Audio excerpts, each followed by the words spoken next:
sources. For Christians, the only source of information on this extremely important event has been the Bible. Even the Gospels are full of contradictions regarding this event. 147,148. Development of the Christian doctrine. Matthew and Mark. The Gospel of Matthew gives the following account. Then the soldiers of the governor took Jesus inside the praetorium and gathered the whole cohort around him. They stripped off his clothes and threw a scarlet military cloak about him. Weaving a crown out of thorns, they placed it on his head, and a reed in his right hand. And kneeling before him, they mocked him, saying, "Hail, King of the Jews!" They spat upon him and took the reed and kept striking him on the head. And when they had mocked him, they stripped him of the cloak, dressed him in his own clothes, and led him off to crucify him. As they were going out, they met a Cyrenian named Simon. This man they pressed into service to carry his cross. And when they came to a place called Golgotha, which means place of the skull, they gave Jesus wine to drink mixed with gall. But when he had tasted it, he refused to drink. After they had crucified him, they divided his garments by casting lots. Then they sat down and kept watch over him there. And they placed over his head the written charge against him. "This is Jesus, the King of the Jews." 2 revolutionaries were crucified with him, one on his right and the other on his left. Those passing by reviled him, shaking their heads and saying, "You who would destroy the temple and rebuild it in 3 days, save yourself, if you are the Son of God. And come down from the cross." Likewise the chief priests with the scribes the crucifixion. 149 And elders mocked him and said, "He saved others, he cannot save himself. So he is the King of Israel. Let him come down from the cross now, and we will believe in him. He trusted in God, let him deliver him now if he wants him. For he said, 'I am the Son of God.'" The revolutionaries who were crucified with him also kept abusing him in the same way. From noon onward, darkness came over the whole land until 3 in the afternoon. And about 3 o'clock Jesus cried out in a loud voice, "Eli, Eli, lema sabachthani," which means, my God, why have you forsaken me?" Matthew 27:27-46. New American Bible. While the Gospel of John, like Matthew above, narrates that the procurator's soldiers were the ones who took Jesus inside to torture him and crucify him, the Gospel of Mark 15:1 from the New American Bible again states that as soon as morning came, the chief priests with the elders and the scribes, that is, the whole Sanhedrin, held a council. They bound Jesus, led him away, and handed him over to Pilate.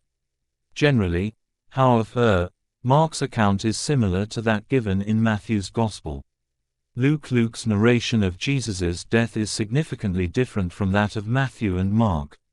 According to Luke, Jesus was sent by Pilate to Herod, then back to Pilate, then he narrates that Jesus delivered a short sermon en route to his crucifixion. Please note that according to a footnote, not all ancient manuscripts contain the statement in double brackets in verse 34. As they led him away, they seized a man, Simon of Cyrene, who was coming from the country, and they laid the cross on him, and made him carry it behind Jesus.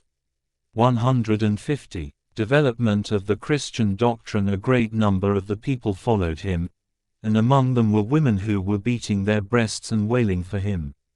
But Jesus turned to them and said, "Daughters of Jerusalem, do not weep for me, but weep for yourselves and for your children. For the days are surely coming when they will say, 'Blessed are the barren, and the wombs that never bore, and the breasts that never nursed.'